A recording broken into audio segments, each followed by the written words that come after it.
We have in the room Dr. Tedros, WHO Director General, Dr. Maria Van Kerkhove, Technical Lead for COVID-19, and Dr. Bruce Aylward, Senior Advisor to the Director General. We also have online with us Dr. Soumya Swaminathan, WHO Chief Scientist. We have Mr. Derek Walton, who is our legal counsel. We also have Dr. Mike Ryan, the Executive Director of Health Emergency Program, and we have Mariangela Shimao, who is Assistant Director General for Access to Medicine. We also have a special guest that Dr. Tedros will introduce in a second. And before I give the floor to Dr. Tedros, just to remind you that we will have simultaneous interpretation in 6 regional languages plus Portuguese and Hindi. I would like to thank our interpreters who are here with us. Once we start question and answer session, you can ask questions in those languages. With this, I'll give the floor to Dr. Tedros for his opening remarks. Thank you, Tariq. Good morning, good afternoon, and good evening.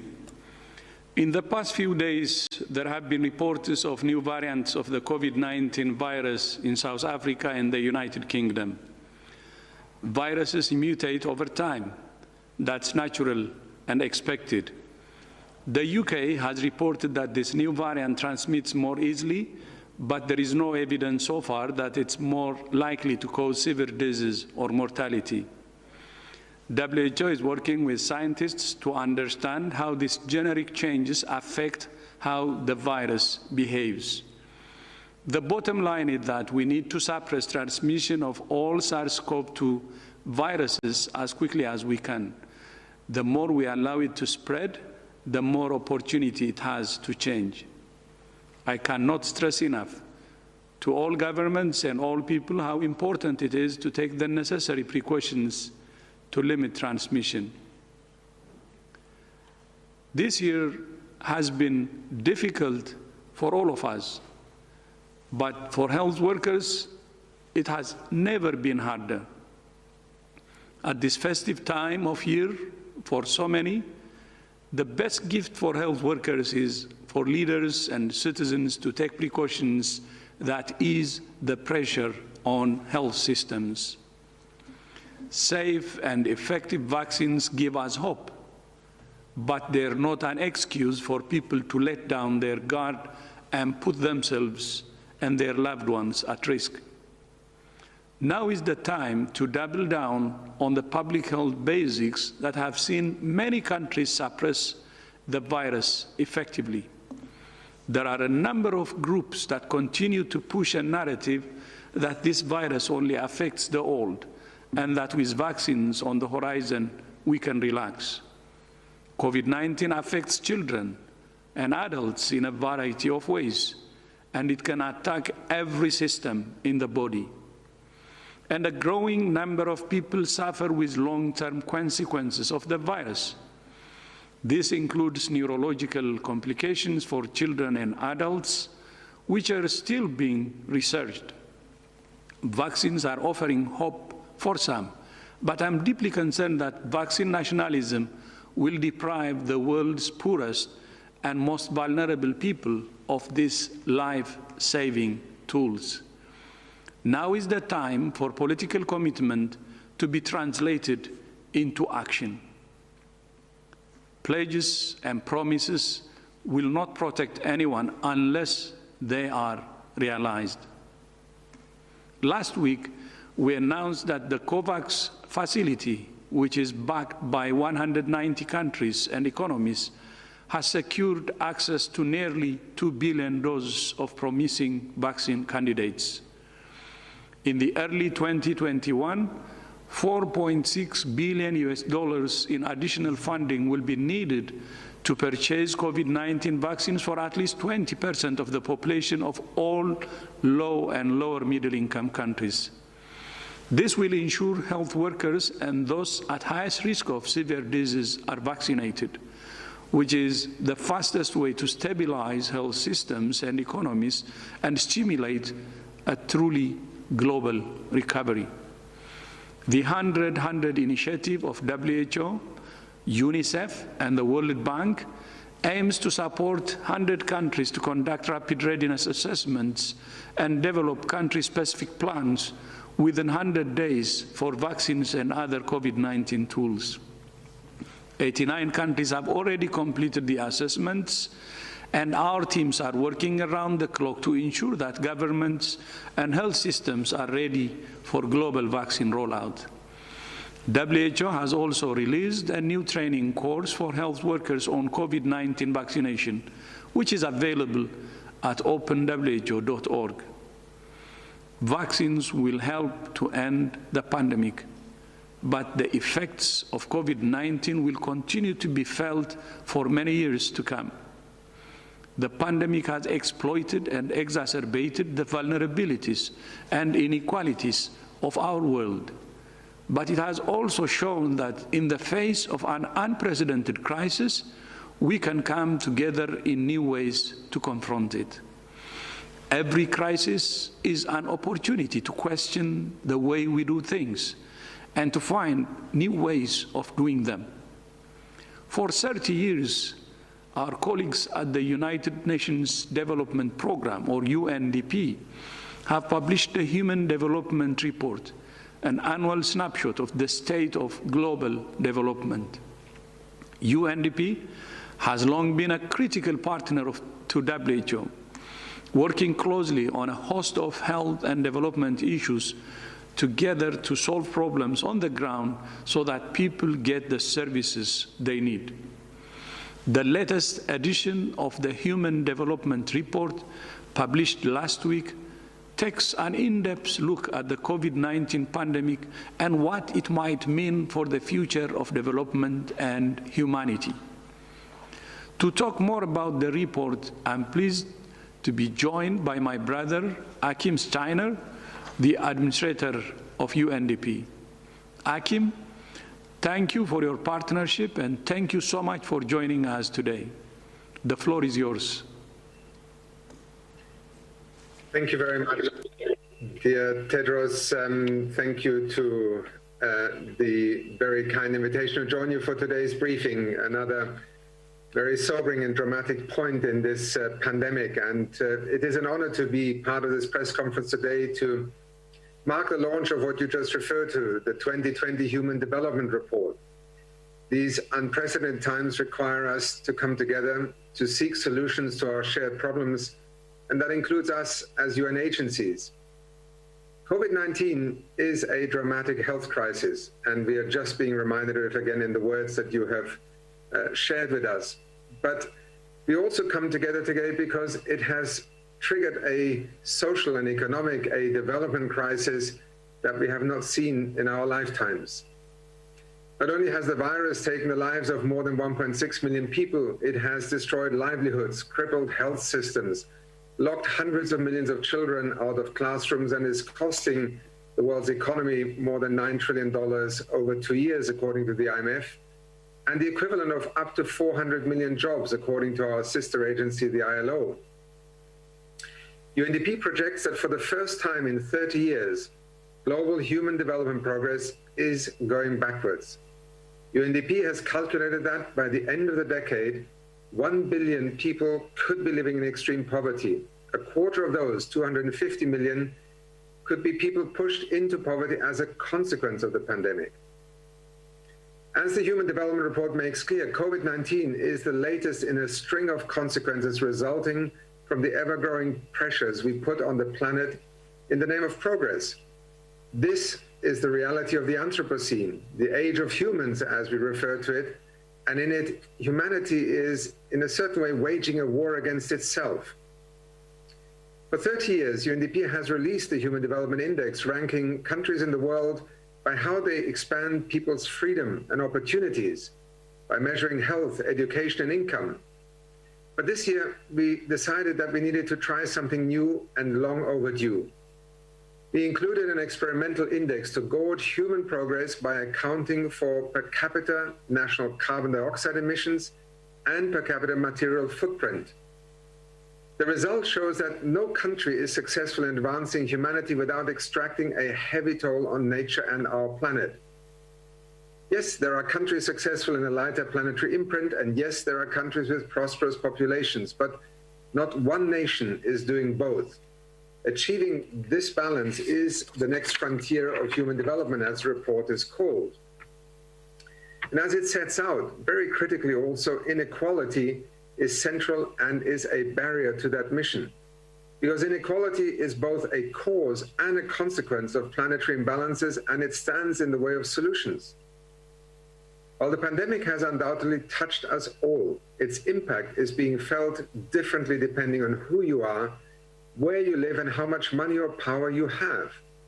Existing and growing inequalities have meant that around the world, those that already have the least have been hurt the most. And in its simplest, we have all realized that it is extremely expensive to be poor in a pandemic, whether you are a household or a country. Poor people, women, marginalized people, day laborers, and those in unstable employment or in the informal sector have all faced disproportionate hardship. For instance, evidence from a number of countries also indicates that the pandemic is erasing decades of progress in women's labor force participation.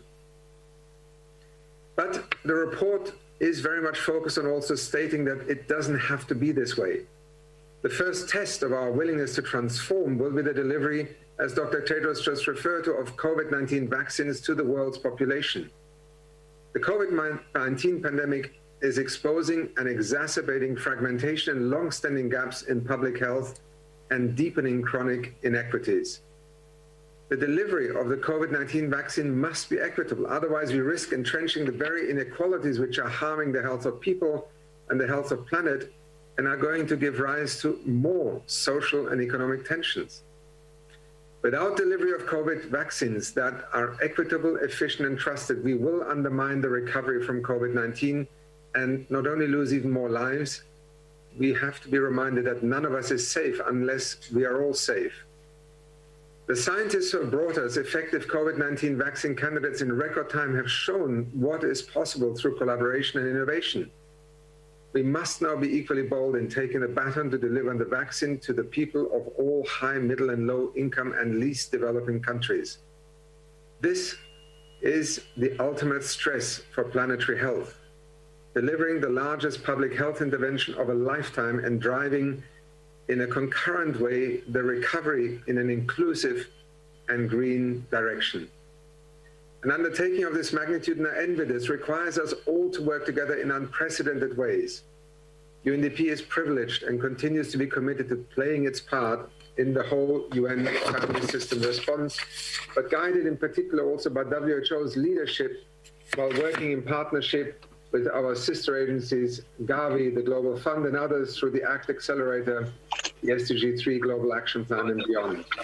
Thank you so much, Tedros, for inviting me to join you today, because together with the world's people, we can defeat this virus and most importantly, come out of this deep, dark valley that the world finds itself in right now. And part of that story will be a different development pathway into the future. And that's what the Human Development Report 2020 has tried to address itself to. Back to you. Thank you. Thank you, Akim. And I hope you will stay with us to respond to questions from journalists who have joined today. And Tariq, back to you. Thank you very much, Dr. Tedros, and thank you, Mr. Steiner, for these very important declarations you have made. We will now open the floor to questions from journalists who are with us online. We have a big number of questions today, so let's try to be short with one question per person in the language that you prefer the most. So let's start with Shoko Koyama from Japanese NHK. Shoko? Hello, Tariq, can you hear me? Yes. Okay, thank you so much for taking my question. So regarding the mutation of the virus, which Dr. Tedros just mentioned, can you please elaborate what WHO knows so far, in which countries, apart from UK, does the same variant has been identified, and also if there is a link between this variant and the variant identified in the South Africa? Thank you. So thank you, Naoko, for the question. It's a very timely one today. Yes, so there has been a variant under investigation, as the UK is calling it, that has been reported from the UK. This variant is SARS-CoV-2 virus, and it has a number of mutations that was identified through genomic sequencing that is carried out across the country. The variant under investigation was reported to WHO on the 14th of December, following detailed analyses that the UK had done in the southeast of England, looking at their epidemiologic surveillance data and their laboratory data, noting an increase in transmission at the end of November, December, while interventions were in place. They did some phylogenetic analyses and they identified this variant. They're calling it the B117 lineage, which includes this mutation at the N501Y site. There's a lot of work that's ongoing in the United Kingdom, and we're very grateful for working across Public Health England, different academic institutions and modeling groups, different labs that are looking at three different things. They're looking at transmission in this variant, and if there's any differences in this virus's ability to transmit. They're looking at the disease that this variant causes and in terms of clinical presentation and severity, and they're looking at the body's antibody response following infection with this variant. What we understand so far from the data that's been reported by the UK is that they have reported an increase in transmission in this variant, but I want to put that into context because what they have told us is that they're looking at an increase in the reproduction number, which is the number of people that one infected individual transmits to another, of an increase of about 0.4. So it's an increase of moving from 1.1 to 1.5. So there is an increase in transmission that they're looking at. Now they're trying to determine how much of that is associated with the variant itself, as well as behavioral differences in individual that this variant has infected. So they're still working through that right now. In terms of disease, in terms of severity, the information that we have so far is that there isn't a change in the clinical presentation or severity from this variant. But again, the work is still underway that they're looking at a number of factors, including patients who are hospitalized with this variant as opposed to the wild type, the other viruses circulating. And the studies around the antibody response are currently underway. As we speak here today, the scientists in the lab are working on these types of studies and looking at the antibody response, and we expect results from those studies in the coming days and coming weeks. So we're really grateful for colleagues working with us directly. They have informed us with more detailed analysis through our virus evolution working group, which was established to specifically look at mutations and specifically look at what are the studies that are needed to understand what these mutations mean and any potential implications. And they have informed us through our modeling network, where they've looked at trends in surveillance activities and surveillance data. So the data is coming in real time, and the UK is making information available as quickly as possible. They're reporting it to us as well, and we will make updated information available as quickly as possible. The UK has informed us that they don't believe that there's an impact on the vaccine, so that's good news. But again, there's a lot of information coming out, and there's a lot of studies that are ongoing. Point, your second point about the South Africa. So at the same time, there was another variant that was identified in South Africa, and it has one of the same mutations, this 501Y mutation, but it's a different variant. They've arisen at the same time, so it sounds like they're linked, but it's actually a separate variant. And South Africans are also working with us through our virus evolution working group, and they are presenting, they have presented to us some preliminary results from the studies that they are doing. They are currently growing the virus in South Africa so that more studies can be done, similar to the studies that I just mentioned about the UK. So it does sound confusing that they're the same virus, but these are actual different variants. I do want to say a big thank you to all over the world for people who are doing full genome sequencing and making these sequences available to other researchers and scientists and on publicly accessible platforms like GISAID. This really helps us to monitor these changes, these natural changes that happen in the virus. So we need that to continue. We are hopeful that more sequencing capacity can increase across the globe, and it has significantly increased during this pandemic, but we still need more. So thank you to all of you who are out there who are doing those sequences and sharing those through publicly available sites. Thank you very much, Dr. Van Kerkhove. I think many of the journalists who are online wanted to ask questions precisely about this. Dr. Ryan maybe would like to add something. Dr. Ryan, please. Yes, can you hear me, Tarek? Very well, please. Okay. No, I think Maria says it all, but I think it's important maybe just to re-emphasize a couple of things. There's zero evidence at this point that there's any increase in severity associated with this disease. Clearly, work is ongoing to look at transmission and the increased rates of transmission and how much of that is attributable to this particular variant. We've seen many variants emerge over the last number of months, and some have been successful, some have not been as successful as establishing themselves as part of the driving force of COVID.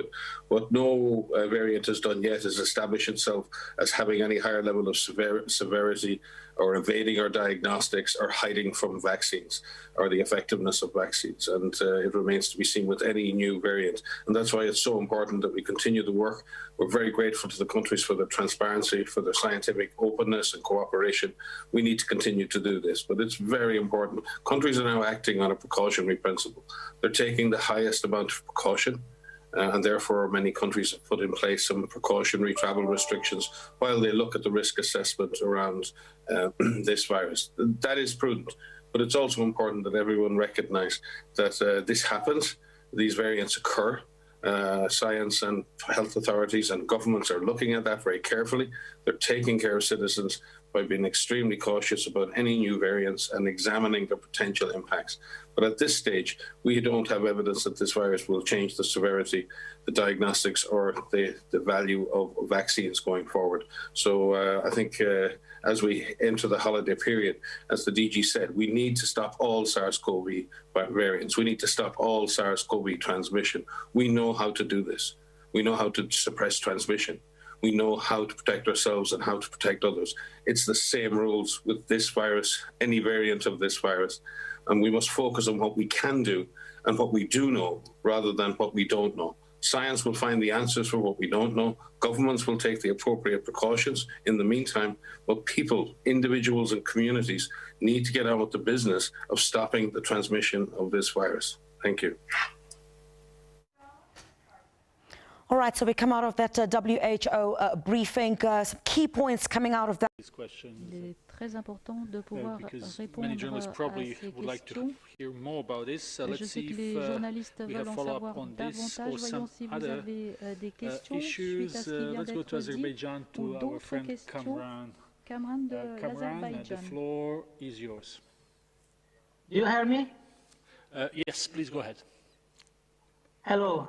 And exactly when we yesterday get information about new mutation of coronavirus, and we want to know about the situation for South Caucasus region, for Azerbaijan. Is this danger for, how many danger for our people, Caucasus region and for Azerbaijan? Because at this time we have 4-digit number infected every day, and it's very bad situation for our health system. And what will do new version of this virus for the South Caucasus region and exactly special to Azerbaijan? Thank you for your attention. So thank you for the question. I'll begin and maybe others want to come in, but I think it's worth noting that we're still learning about this variant identified in the UK as well as any changes that are happening in the virus. The SARS-CoV-2 virus in any form is a dangerous virus, and the activities that we take ourselves to minimize our own exposure are applicable for any SARS-CoV-2 virus that is circulating, including the new variant that has been identified in the UK. The measures that are in place the public health measures that are necessary to bring transmission under control include the comprehensive approach that you've heard us talking about. And it's worth emphasizing this again, that we have to, as the Director General has said repeatedly, we need to double down because we have these tools at hand. And this includes the public health measures about active case finding, knowing where the virus is, so that we have strategic testing in our countries, so that we know where the virus is and who is infected and who is not. Making sure that test results come back quick, so that we know what public health actions need to take place in terms of making sure we have good clinical care, we have contact tracing cluster investigations, we have supported quarantine of contacts, and then all of us need to make sure that we do everything that we can to minimize our exposure. We have the holidays coming up across many, many countries, across many different religions. We need to make sure that we as individuals do what we can to minimize our exposure.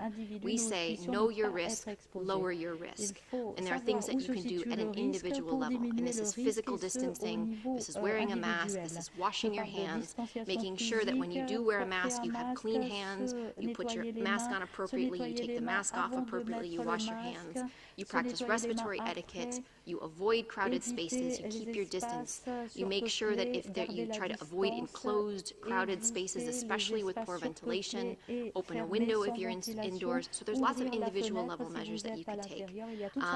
And as individuals, as communities, we can all help each other out. Make sure that while we are physically separated, that we remain socially connected. As we come up to the end of 2020, it's a difficult period for many people, whether we have a pandemic or not. It's really important that we reach out and we help each other and we touch base with each other, just make a phone call. So everything that we can do now for this variant, as well as the SARS-CoV-2 viruses that are circulating, still remain true. We need to do everything we can to prevent as many infections as we can, because this is a dangerous virus, not only for older individuals, as the DG also said today, it's for everyone. We are learning about the long-term effects of long COVID for individuals. There's so much that we're still learning about this particular virus. So do what you can to keep yourself safe. Faites tout votre possible pour rester à l'abri de ce virus. Thank you very much, Dr. Van Kerkhove. Merci, Dr. Van Kerkhove. Let's go to, I would assume it's Mexico. Le Mexique, Claudia Luna Palencia, from Vertigo Politico and TV Azteca. Politico Claudia, et if you TV can hear us, Azteca. please unmute yourself. Claudia, si vous nous entendez, activez votre micro.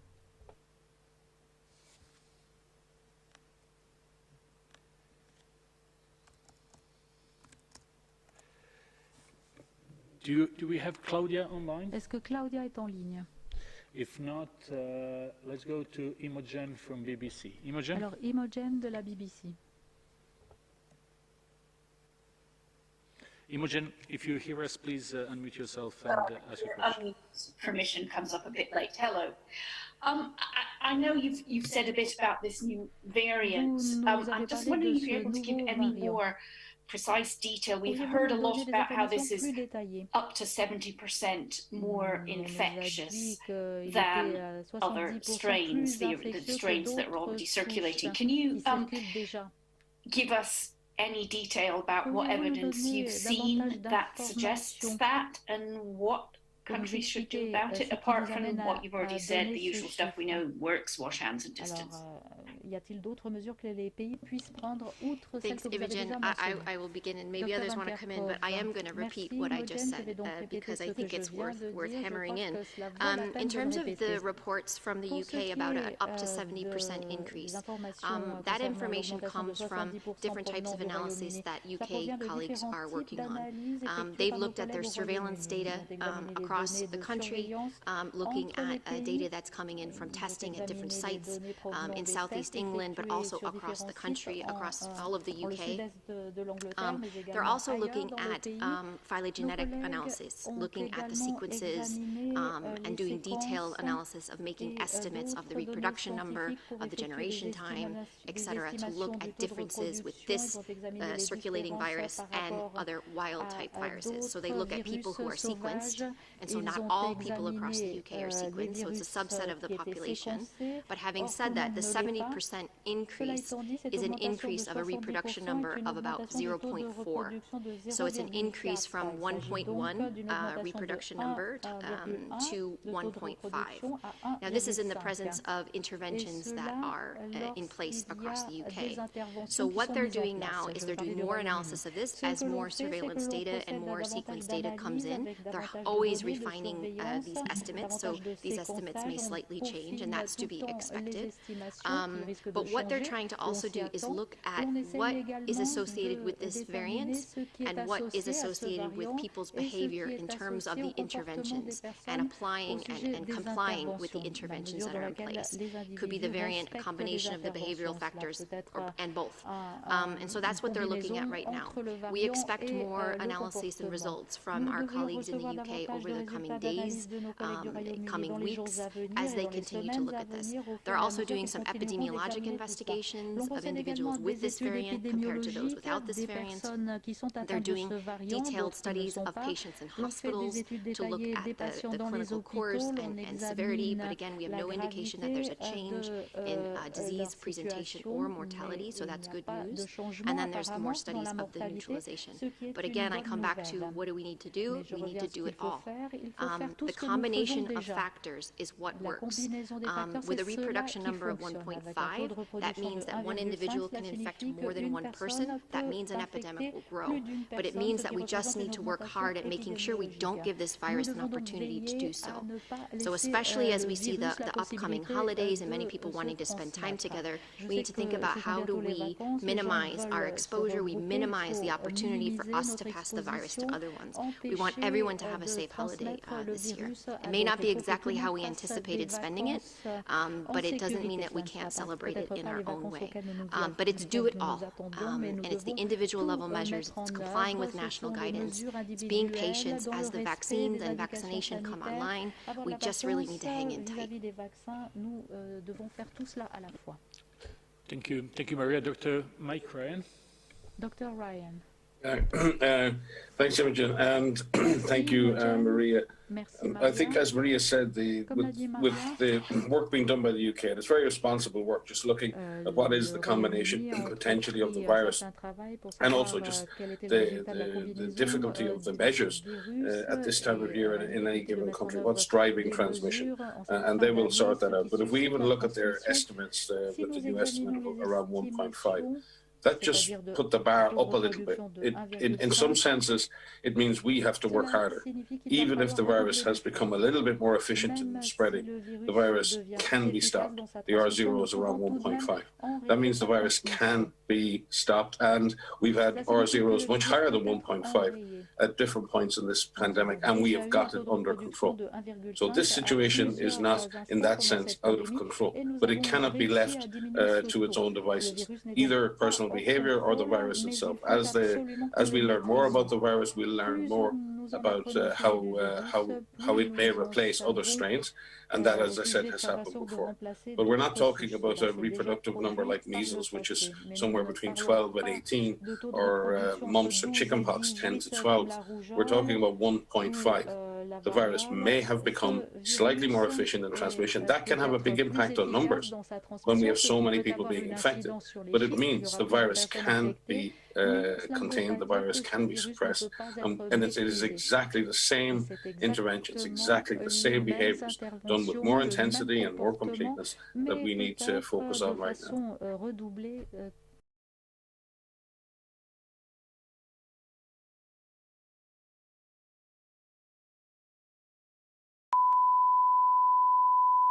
This is the primary audio circuit for the Reuters live service.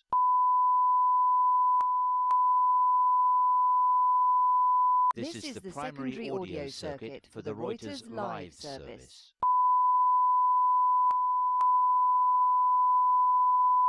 This is the primary audio circuit for the Reuters live service.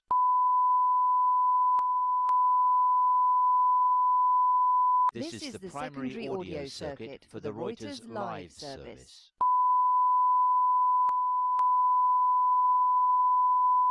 This is the primary audio circuit for the Reuters live service.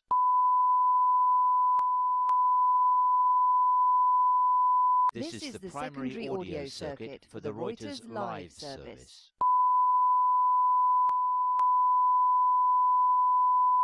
This is the primary audio circuit for the Reuters live service.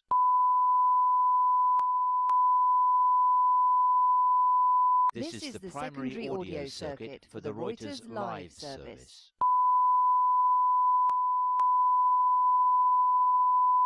This is the primary audio circuit for the Reuters live service.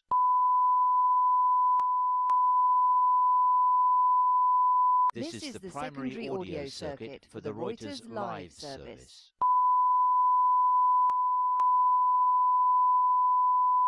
This is the primary audio circuit for the Reuters live service.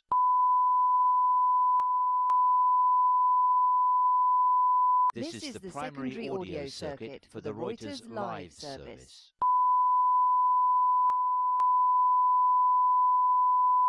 This is the primary audio circuit for the Reuters live service.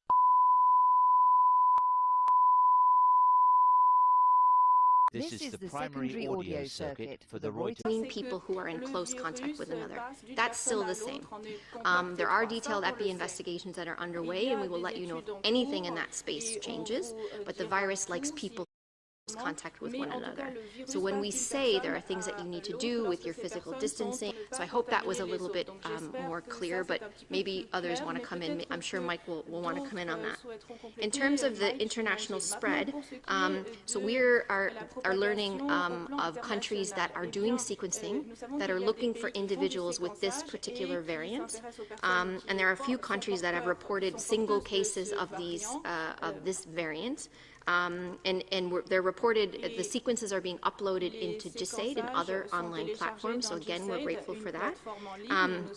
And we understand it's Australia had one case, Iceland, Italy, the Netherlands, and Denmark. Each with single cases with the exception of Denmark, and I think the cases are around 10. I may be wrong on that, so I don't have the latest updated information. But countries are looking, and so that's the current information that we have at the moment. Dr. Ryan? Dr. Ryan. Yeah, I think Maria explains it very well. And in the end, when viruses change their genetic sequences, in effect, they're just changing a sequence of instructions that are used to build proteins. It's like a program. I think many of you will know programs are a set of instructions. I liken it sometimes, most of you women out there will know that if you gave the same set of flat pack instructions for furniture to men, you'll end up with many versions of slightly different furniture at the end based on their interpretation of those instructions. And I think it's pretty much the same in this case. The instructions can change slightly and the outcome can change slightly. That's very important because if the proteins change because of the slight changes in the instruction, the shape of the protein can change. And the spike protein on the virus, on the SARS-CoV-2 virus, is very variable because of that. And therefore it can either fit very well into the receptors on human cells or not so well. And it's a pure chance thing. Some mutations result in that protein being able to bind a little better. Some result in it not being able to bind so well. If it binds a little better, a little bit more successfully, a little bit more tightly, then the virus finds it easier to get into the cell, it's easier to infect the cell, and the person can be infected more easily.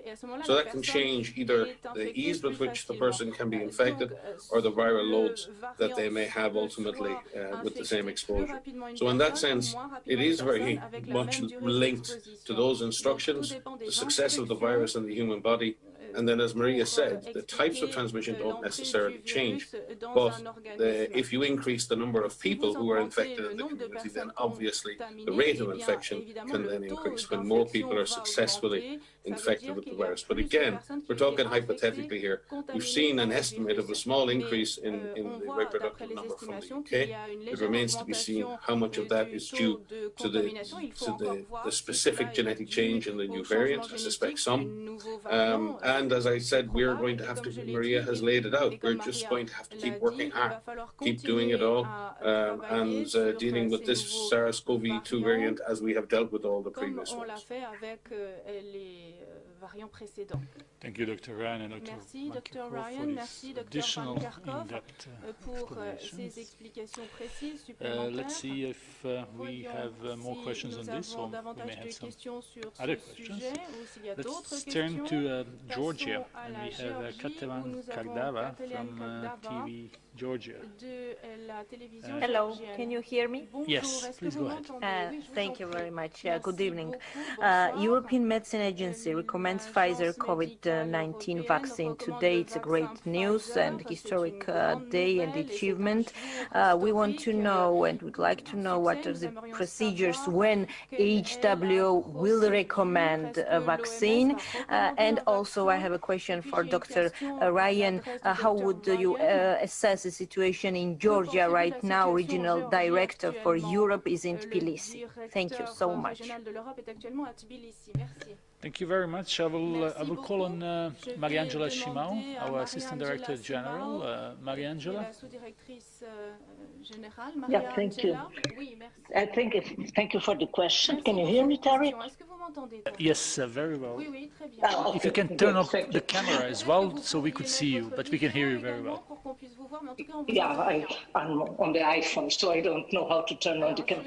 But just to say that it's very welcome news that the EMA has issued a market authorization for the conditional market authorization for the Pfizer vaccine. WHO is finalizing the emergency use listing of the same vaccine, the Pfizer vaccine. We received the dossiers and we are working together with the EMA, and it's likely that before the end of this month we will also have an emergency use listing by WHO for this vaccine. Then we do have the WHO's advisory group on immunization is also assessing the recommendations of how this vaccine should be used at country level. So this is some parallel work that's going on as we speak. So we will have the WHO emergency use listing, which allows for a quicker registration of this vaccine in many countries where WHO works with bilateral agreements. And we also have the advisory group working on the policy recommendations for the use of the Pfizer vaccine. I'll stop here. Thank you. Thank you very much. I don't know if Dr. Swaminathan would like to add something to this. Yes, maybe very briefly, just to say that we look forward to the SAGE recommendations, which is the policy for how this vaccine should be used and the details of which groups and the schedule and so on. And that's, we're expecting that to happen in the first week of January for the Pfizer vaccine. Hopefully we're going to look at the Moderna dossier as well soon after that.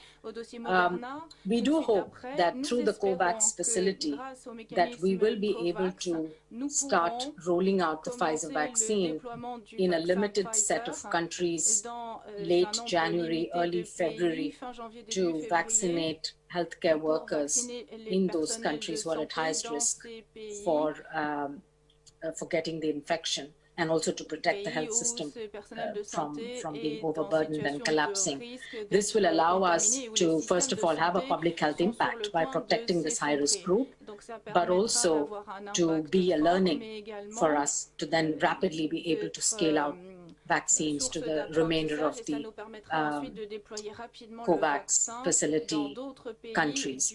So we're really looking forward to that, and we're doing everything possible to try to roll this out as quickly as possible, hopefully in the coming weeks. Thank you. Thank you very much, Dr. Swaminathan and Dr. Shimao. We will move now to Shane from CCTV. Shane. Hi, Tariq. Thank you. Can you hear me? Yes. So thank you, Tariq. My question is again about the mutation identified in UK. So will this mutation make the testing harder? And will this mutation have any effects on the therapeutics? Besides that, so for the countries, for the pandemic, how will this mutation make, what does it bring to the whole global pandemic? And what specific suggestions you may offer to countries to deal with this mutation? And one last information I wanted to verify that Dr. Maria Van Kerkhove said in the beginning of the briefing that the mutation was reported to WHO on December 14th, but we saw some reports that think this mutation was among some mutations that was identified in England in September. So could you confirm that when we found this mutation, or we found this like in September, but we only identified its transmission ability to be higher this month? Or so could you verify that? Thank you. Thank you for the question. I'll take the last part of the question first. So when, as I was explaining in the beginning in the first answer, so the colleagues in the UK are monitoring sequences all the time, and they conduct full genome sequencing of a proportion of the cases across the country. They were alerted to an increase in transmission in southeast England towards the end of November, early December. Around that time, they could provide the more specific details of their detailed analysis. And in doing so, they had the question of why are we seeing increased transmission if we have interventions in place? They were looking at the characteristics of the cases, and they were looking at the sequences, and they identified this variant under investigation, this B117 lineage. When they did back tracing and retrospective analyses of cases in southeast England, they saw some of those cases where it had this variant in September. So that was looking retrospectively. And so when they were doing more detailed analysis, they have phylogenetic analysis, they presented, they reported to WHO through the IHR mechanism on the 14th of December, where they outlined this variant under investigation. They outlined all of the different mutations that were there on the 14th. And then we followed up with a number of teleconferences with our European office, but also with ECDC and colleagues in the UK to get more details on the analysis that they are carrying out, currently still carrying out. And that's where that retrospective identification of those cases in September came from. But the transmissibility, those reports came late last week in terms of the analysis that were done looking at this increase in transmission that they reported. So I hope that that's clear. There is, they are looking at, because some of the mutations are in the spike protein, they are looking at the diagnostics that are currently available and that are in use. Most of the tests that are out look at multiple targets within the genome, within the sequences themselves, and so it will not affect diagnostic tests that have multiple targets. There are some tests, very few tests that are out there that only look at a single target. Those tests may be impacted by being able to detect this particular variant. But as I said, most of the tests that are out there use multiple gene targets, and so that is good news. But they're still evaluating right now. They're really looking at all of the tests that are in use in the UK, and they will be reporting to us on the efficacy of the tests that are there. I don't have any information on the therapeutics, but we haven't, that is also being looked at. As I said, they're looking at the hospitalizations, but we don't have any indication that the therapeutics would be altered by this. Sumi may have more information on this, but as I said, the studies are underway, and they haven't reported any impact on therapeutics for patients with this variant versus other SARS-CoV-2 viruses. Dr. Ryan? Dr. Ryan. Yes, thanks, thanks, Maria. Again, I think we have to remain very sort of balanced here. This is probably the first time where we've been able to use real-time genetic sequence to track the movement of a disease around this planet. And it does mean that we're picking up new variants all the time.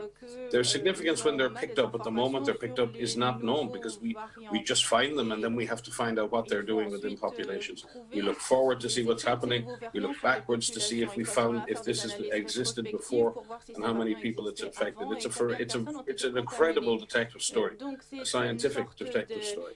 And what's wonderful is that countries like the UK and countries like South Africa are looking. They're monitoring, they're taking it deadly seriously, and then they're looking for those variants and then seeing in the real world what those variants are doing, whether they're having an impact or not having an impact. So this is an era of new tools. We're getting used to how to use those tools.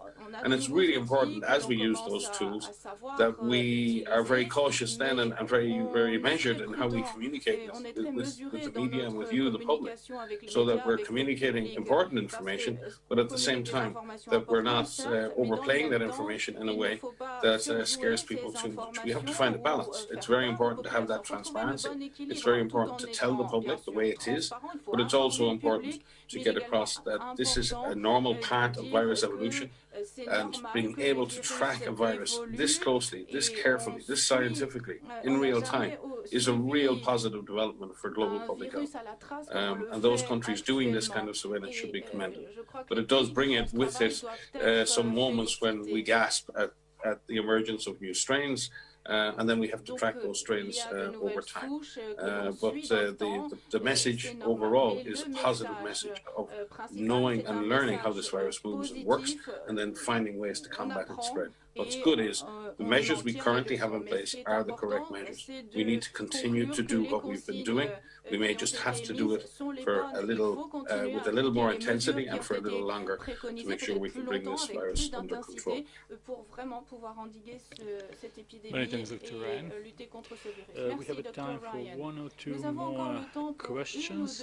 Dr. Shimon mentioned the SAGE meeting beginning of January. We would, and we will have a press briefing following that meeting, so stay tuned for outcome of the SAGE meeting. Let's take a question from Pamela Falk from CBS. Pamela? Yes, thank you, Tariq, and thank you, Chris. My question is for Dr. Van Kerkhove and Dr. Ryan or Dr. Tedros. You talk about the research that continues to be done for the B11 variant or the variant in the UK,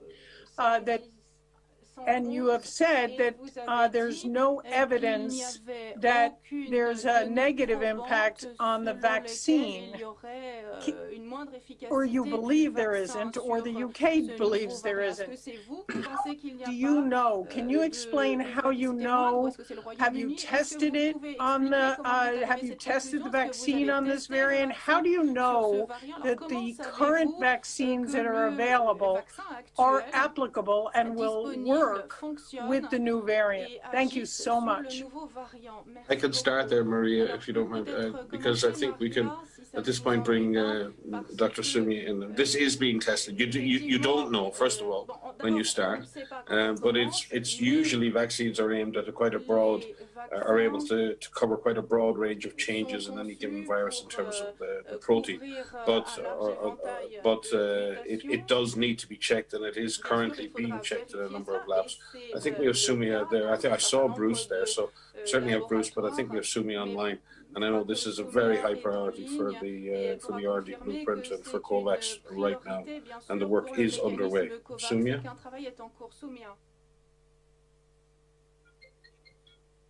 Thank you, Mike. And as you said, I think this is a very important issue, because a lot of the hope now is on the vaccines making first an impact on the acute phase of the pandemic by reducing deaths, by protecting the most high-risk and vulnerable groups, and by protecting our health systems, and then ultimately really making an impact on the pandemic itself by creating that population immunity.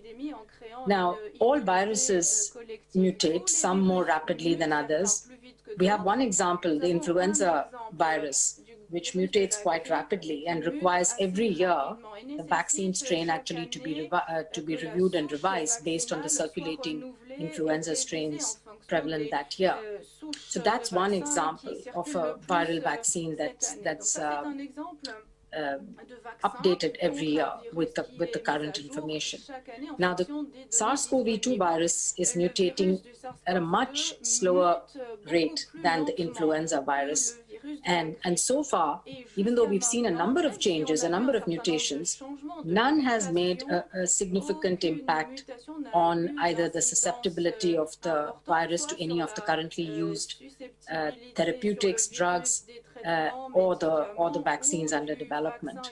And one hopes that that will continue to be the case. But this is why we have to continuously monitor what's happening to this virus. This is why the sequencing is important, and the research. That's why we have all of these expert groups that are looking at what's happening with, Maria mentioned the virus evolution working group. There are now laboratories across the world that have set up the experiments, the assays, to culture this new variant of the virus and test both convalescent plasma, so serum from people who've recovered from natural infection, as well as those who've been vaccinated. We have serum taken from those individuals. And then in the laboratory, you can actually see whether this virus is being killed or neutralized by these antibodies from people who've got the vaccine or from people who've recovered from the disease. And that will tell us. There are also experiments being done. The companies that are running vaccine trials, like the Pfizer and Moderna and so on, are going to follow up individuals who are in those trials to see if any of them get infected with SARS-CoV-2 and develop disease. And if they do, they're going to sequence that strain to see whether that's a variant or it's an escape mutant. And those kind of studies in the coming weeks and months are going to give us a lot of information about how this virus is going to behave, especially when it's put under pressure with more and more people getting vaccinated. And this is again something that viruses do naturally to escape and to survive. They mutate so that they can continue to spread. So that's why it's really important, again, going back to what Mike and Maria said, the focus now has to be on bringing transmission down and controlling it and getting it as low as possible, because the more viruses you have in circulation, the more chances of mutation. And the more such variants that can arise. So the bottom line here is keep the virus transmission low, keep circulation low, don't allow it to get out of control and spread in the population. That way we'll also keep the mutations down. Over.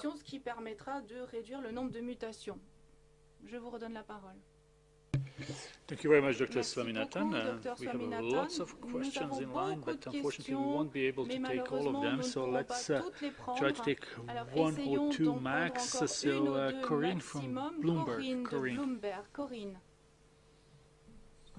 Hi, thanks for taking my question. It's a very short one. As vaccines are being rolled out across the US, UK, China, and soon going to start across the rest of Europe as well, you mentioned the WHO's dashboard tracking these inoculations.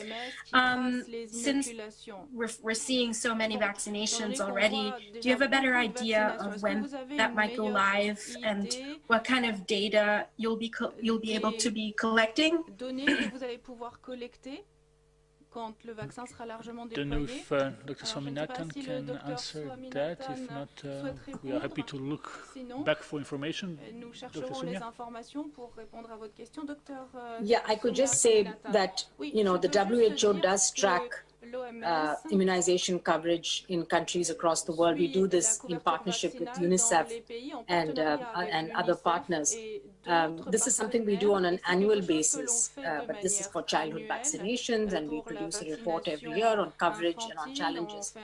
For the new virus vaccine for COVID-19, we actually plan to have a much more real-time dashboard, and this is now being set up. Hopefully it's going to be updated on a monthly basis, where we'll be able to track coverage across the world in different countries.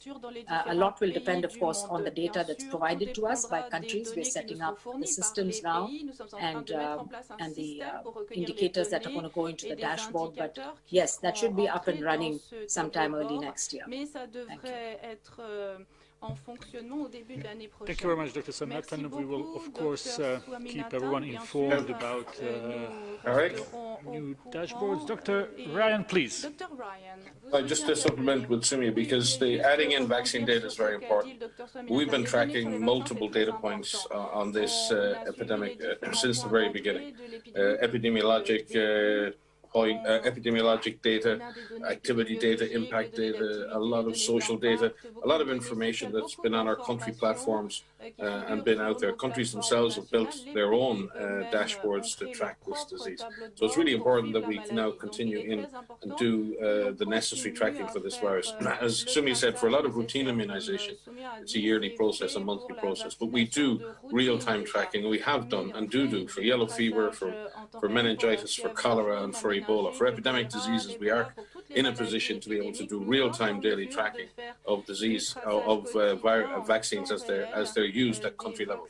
The task here, though, is much bigger, because usually we're dealing with 1, 2, 3, maybe 4 or 5 countries in which we're doing mass campaigns. This is hundreds of countries potentially at the same time. So the need to be able to track this carefully is very important, both to look at how the vaccine has been used, to look for side effects, to see how effective the vaccine is in the real world. All of those matters are very, very important. But we'll be adding the tracking system for vaccination to a vast system for tracking all kinds of other interventions that WHO partners are currently using to support our member states.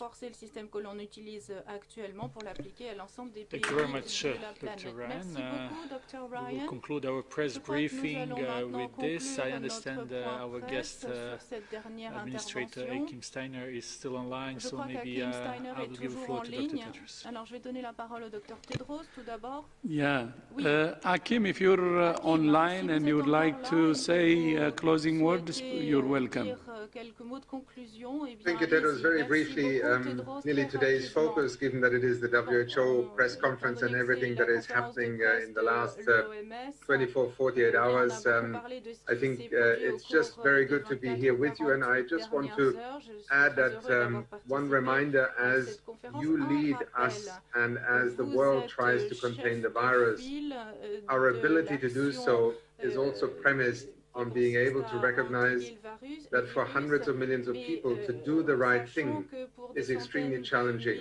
When less than half the world's population has social protection, when in many developing countries 70 to 80% of people live in the informal sector, a lockdown, an ability to contain the virus is directly relatable to the ability of people to survive this. And this literally means the ability to have food and income.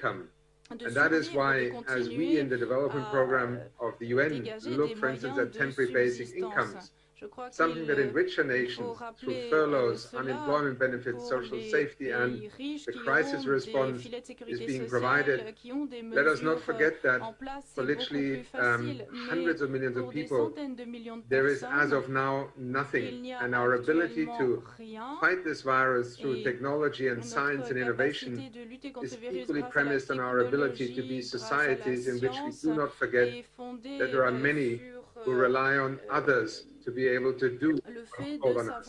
In that spirit, Dr. Tedros, dear colleagues, we join today in looking forward to both containing the virus, making the vaccine something that becomes accessible to everyone. In the meantime, we must not forget that people need to survive, not just the virus, but in fact poverty and the inability to be able to cope with this economic reality. Thank you so much for having me join you today. Back to you. Thank you so much, Kim. We were hoping that we would have more questions on the report, but because of the developing story of the new strain, I think the questions were focused on that. But I would like to join my colleague Mike Ryan in appreciating South Africa and UK for their strong surveillance, and that's why the new strain was detected.